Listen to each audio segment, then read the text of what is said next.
Truckers spend their lives on the road, miles of darkness and silence so heavy it starts to breathe. These are three real-style truck driver horror stories that prove sometimes what's waiting on the highway isn't human. I've been driving trucks for almost 20 years now, mostly long-haul routes across the Midwest. The road becomes your home after a while. You start to recognize the same diners, the same weird billboards, even the same gas stations that play the same tired country songs. But there's one route I stopped taking after 2018. Not because of the mileage or pay, but because of what happened on a rainy night outside North Dakota. It was mid-October. The kind of night when rain comes down in thin, needly sheets and the whole sky looks like it's pressing down on you. I was hauling a refrigerated load, heading west toward Minot, driving through an area of two-lane highway with nothing but wheat fields on either side. No towns, no lights, just a straight black ribbon stretching into the horizon. My radio had gone out hours ago, and my phone barely had a signal. Normally, I'd have called my wife or played music from my playlist, but that night, it was just the sound of rain and the low drone of the truck. Around 11:30 p.m., I saw something ahead, a faint flicker of hazard lights cutting through the rain. At first, I thought it was a broken-down car.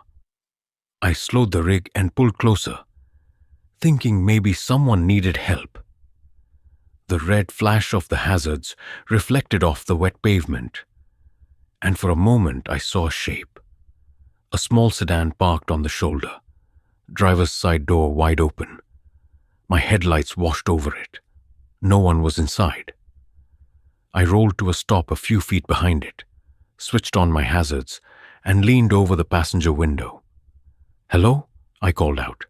Nothing. Just the soft hiss of rain on the hood. I remember feeling a kind of weird stillness. Usually, when someone abandons a car like that, there's at least some sign of panic. Footprints, a phone light, a jacket. But here, nothing. The driver's seat was soaked, which meant it had been open for a while. I put on my rain jacket, grabbed my flashlight, and stepped out. The cold hit me instantly. My boots splashed into the puddles as I moved toward the car. It was a new-looking blue Corolla. I circled around to check the trunk. Locked. The back seat was empty, except for a child's car seat. It looked brand new. I felt my stomach tighten. I pointed my flashlight into the trees lining the highway, calling again, "Hey, you need help?" That's when I saw him. About 30 feet ahead, standing at the edge of the road, facing away from me. A tall man wearing a dark raincoat. He wasn't moving, just standing there. The coat's hood was pulled up, and his arms hung loosely by his sides. For a moment, I thought maybe he was the driver, just shaken up. I shouted, "Hey, buddy, you okay?" He didn't respond. Didn't even turn his head. The rain was heavy enough that I thought maybe he couldn't hear me, so I took a few cautious steps forward. The beam of my flashlight caught on something shiny in his hand. Looked like a piece of metal. Maybe a wrench. "Sir," I called again, louder this time. He finally moved, just slowly. He turned his head toward me, and I swear to God, even though it was too dark to see his face clearly, I felt this rush of dread, the kind that hits you before your brain even knows why. He tilted his head slightly, then took one step toward the trees and disappeared into the dark. I froze. My instincts were screaming to get back in the truck. I did exactly that. Slammed the door, locked it, and started the engine. I grabbed my CB radio and tried to reach anyone nearby. No response. The storm must have been interfering. I pulled out, driving slowly past the abandoned car.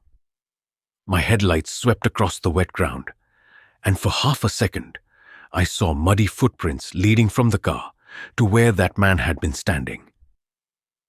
I should have called 911 right then. But something about the situation made me hesitate. It didn't feel right. It didn't feel like an accident or a breakdown. It felt like I'd interrupted something I wasn't supposed to see. About 10 miles down the highway, I saw another pair of lights, dim and flickering. This time, it was an old gas station.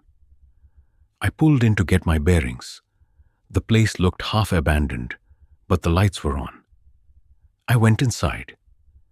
The clerk was an older guy watching a tiny TV behind the counter. I told him there was an abandoned car a few miles up, maybe someone stranded. He gave me this weird look and said, "Blue Corolla?" That stopped me. "Yeah," I said. He frowned. "You sure?" "'Cause there's been a car like that sitting out there for weeks now. Sheriff towed it once. It came back the next day," I laughed, "but it came out shaky." "You mean someone dumped it again?" He just shook his head. "Son, I don't know what you saw, but don't go back there. Folks around here say they still see lights on that stretch, but when the cops check, there's nothing." I tried to process that, but it didn't make sense. I'd seen the man, the footprints, the open door. It was real. I stayed parked at the gas station until morning. When daylight came, I called the county sheriff. They said they'd send someone to check it out. Later that afternoon, a deputy called me back. Said they found no car, no footprints, nothing but wet gravel. I told him I wasn't lying. He believed me. At least I think he did. But his tone said otherwise. A week later, I drove the same route during the day, against my better judgment. I needed to see it for myself. The rain had long dried up, but when I reached the spot, I saw something that froze me. On the shoulder, there were tire marks, fresh ones, veering off into the wheat field, and in the dirt beside them, something small and plastic. I got out and walked closer. It was a child's car seat, half buried in mud. I left it there. Didn't call anyone. Didn't take a picture.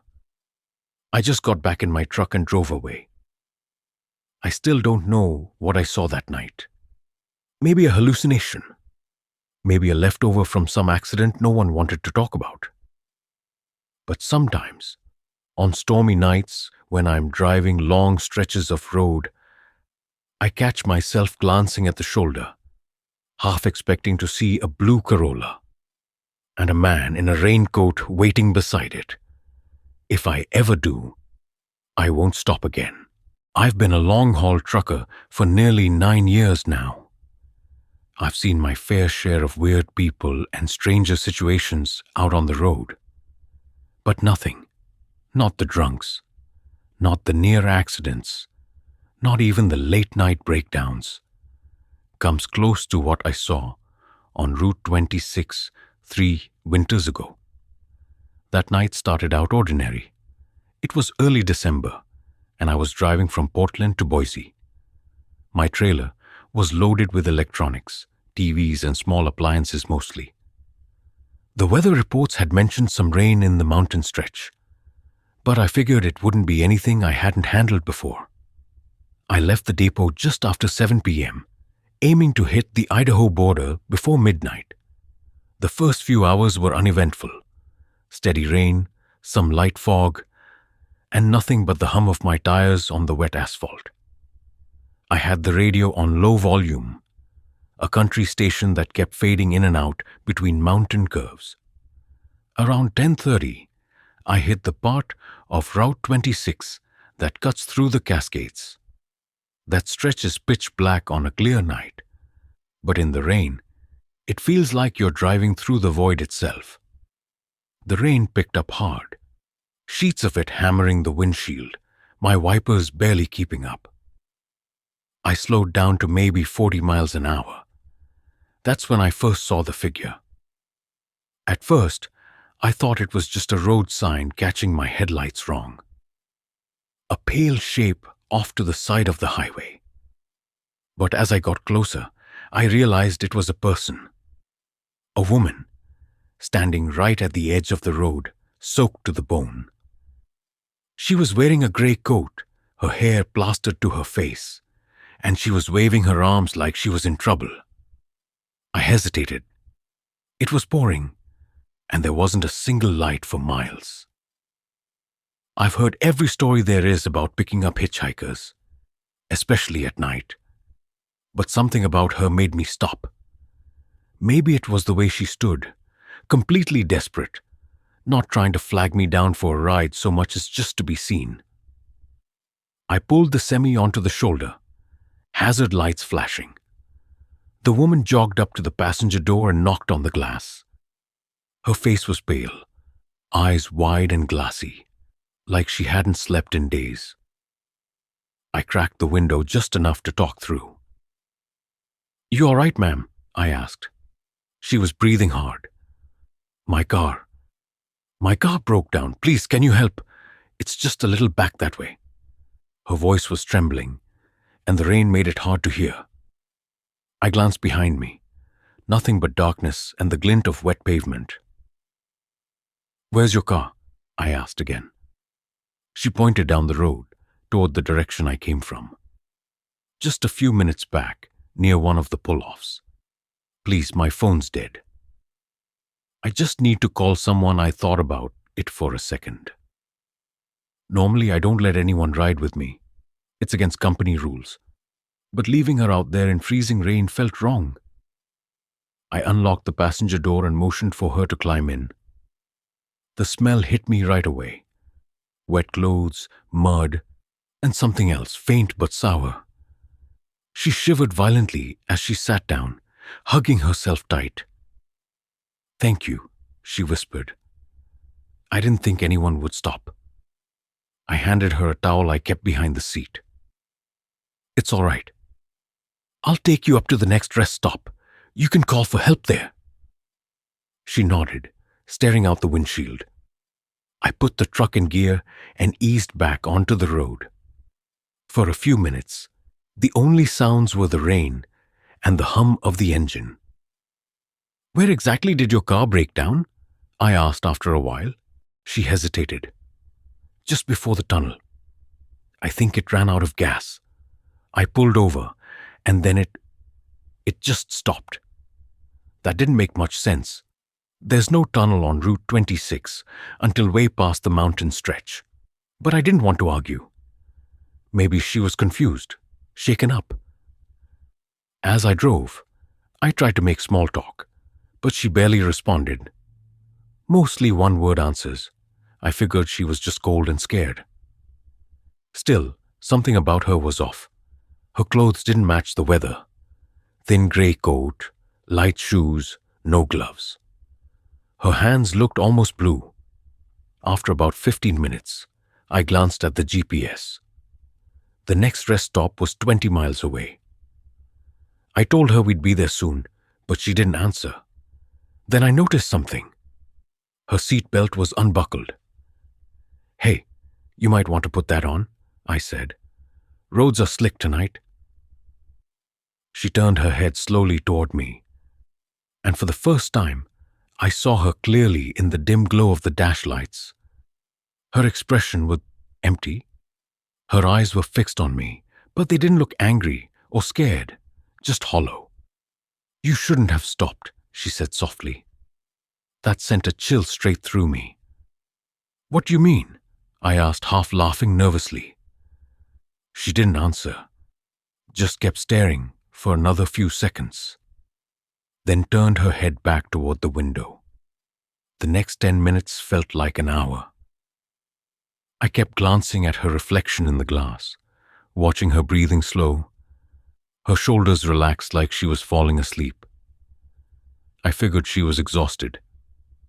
Then, about 5 miles from the rest stop, I looked again, and she was gone. I swear to God.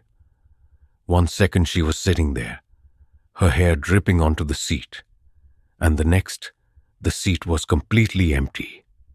I slammed the brakes so hard my coffee spilled everywhere. My heart was pounding so loud, I could barely hear the rain. I turned on the cabin light. Nothing. No wet footprints, no sign she'd ever been there. I even checked the floor and the small sleeper area in the back. Nothing. I sat there for a long time, trying to make sense of it. My mind raced. Maybe she jumped out when I wasn't looking, but I hadn't stopped. The doors were locked from the inside. After maybe 5 minutes, I forced myself to keep driving. I just wanted to reach the next town and be around people again. When I finally pulled into the rest stop, my hands were still shaking. I parked under one of the big lights and jumped out to look at the passenger side. There were muddy footprints on the step, and they ended right at the door. No trail leading away. I barely slept that night. The next morning, I went to a diner near the truck stop and told another driver about what happened. He looked at me like he'd heard it before. "You said Route 26, around the Cascades?" he asked. I nodded. He sighed and rubbed his chin. "There's been stories about that stretch for years. About a woman who waves down drivers during storms. They say her car crashed there about 10 years back. Guy who hit her kept driving. Cops found her body 2 days later. I laughed it off, told myself it was just a coincidence. But when I went back to my truck, I noticed something that made my stomach drop. On the inside of the passenger door, right below the handle, was a wet handprint. Small, thin, and still fresh. I've been hauling freight most of my adult life. Anyone who's done long-distance trucking will tell you. The hardest part isn't the hours. It's the loneliness. You live inside the hum of the engine, the endless white lines, the radio static. After a while, the world outside the windshield starts to feel like a movie you've seen too many times. 2 winters ago, I took a cross-country job, Seattle to Kansas City. The route was familiar until I passed Spokane. After that, I decided to take a smaller highway that cut through the mountains, mostly to dodge a snowstorm rolling in from the north. It was a mistake. By 11 p.m., I'd been driving for 14 straight hours. My eyes burned, my thermos was empty, and the snow was coming down in thick sheets. I told myself I'd pull off as soon as I found a place open. Out there, as soon as can mean an hour. Then, out of the dark, a sign appeared in my headlights. Miller's Diner. Open 24 hours the next right. 1 mile, I swear I almost laughed. It felt like the road was rewarding me for surviving that stretch. When I pulled in, the lot was half-plowed, slush turning to ice under the tires. A single neon open sign glowed in the window. There were 2 cars parked out front, old ones, 90s models maybe, but no trucks. Still, a hot coffee sounded worth the stop. The bell above the door jingled when I walked in. The place looked straight out of another decade. Checkerboard floor, red vinyl booths, humming fluorescent lights. Behind the counter stood a woman in a white uniform with a paper hat that didn't quite fit her. She looked up and smiled. "Evening, hun. Coffee?" I nodded, stamping the snow off my boots. "Please. Been a long road. Take any booth you like." Her voice was calm but distant, like someone reading a script. I slid into the booth nearest the window. The snow outside reflected the neon glow, painting everything pink and blue. She poured my coffee without asking about food. The mug was old but clean, and the coffee smelled strong. I took a sip. Perfect. For the first time all night, I felt myself relax. After a minute, I realized something strange. There was music playing, a slow jazz tune, but it never advanced past the same few bars. It just looped, softly, endlessly. I looked around. At first, I thought I was alone, but there was a man sitting 2 booths over. He was facing away from me, wearing a dark jacket and a trucker cap pulled low. A half-eaten plate of eggs sat in front of him. He wasn't eating. He wasn't moving at all. I tried not to stare. Maybe he was just tired. The waitress came back. "You headed far?" "Kansas City," I said, trying to make time before the storm hits. She smiled, but it didn't reach her eyes. "Storm's been hitting here a long time." Then she turned and walked to the kitchen. That comment sat wrong with me. The snow had just started an hour ago. 10 minutes passed. The man in the booth still hadn't moved. The jazz looped again. I looked toward the counter. No waitress. The kitchen door was slightly open, light flickering behind it, but I couldn't hear anything. I called out softly, "Ma'am, can I get the check?" No response. The air felt heavier. Maybe it was the heat after so many hours in the cold, but my skin prickled. I stood, walked toward the counter, and peered through the little window into the kitchen. The light was swinging slightly, like a ceiling bulb on a loose chain. No one there. Pots, a half-cut loaf of bread, coffee still dripping into the pot. "Sir?" I turned back toward the other customer. He hadn't moved an inch. I stepped closer. My boots squeaked on the tile. "Hey, buddy, you okay?" He didn't answer. When I got close enough, I saw that his plate of eggs was stone cold, and his coffee mug, full to the brim, had a thin layer of dust across the top. That's when I noticed the register. A small sign taped to the front read, "Cash only." Since 2003. The date caught my eye because the paper itself was yellowed, brittle, like it had been there since then. I felt the urge to leave. No reason, just instinct. I turned back toward the door. That's when I saw the waitress again, standing at the far end of the counter. I hadn't heard her come out. She was just there now, still smiling, holding the coffee pot. "Need a refill, hun?" Her voice was too calm, too even. I stammered, "No, I was just about to go." She nodded slowly. "Storm's bad tonight." Best to stay warm behind her. The clock on the wall read 11:47. I remember that because I checked my phone right after. It said 2:12 a.m. I didn't say another word. I grabbed my coat and headed for the door. The bell didn't ring when I opened it. Outside, the lot was empty. The 2 cars I'd seen earlier were gone, but there were tire tracks frozen in the ice. Old ones, almost filled with snow. My truck sat alone under the buzzing floodlight. I climbed in, started the engine, and looked back toward the diner. The neon sign still said "Open," but now the windows were dark. No light, no music, nothing. I drove straight through the night until sunrise before I pulled over. My hands were shaking on the wheel. Later that day, at a rest area near Missoula, I told another driver about it while fueling up. He frowned. "Miller's Diner? On 41A, right?" I nodded. He looked uneasy. "That place burned down years ago. Gas leak killed the owner and her kid. They never rebuilt, just left the sign up because the land's still owned by the family." I laughed at first, had to. But that night, curiosity got the better of me.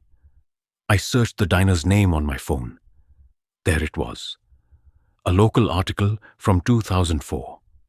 Photos of the same neon sign, half melted. The woman in the picture, her paper hat tilted, same as I remembered, was listed as Margaret Miller, owner and cook.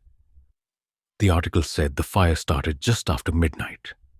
Time of death, 11:47 p.m.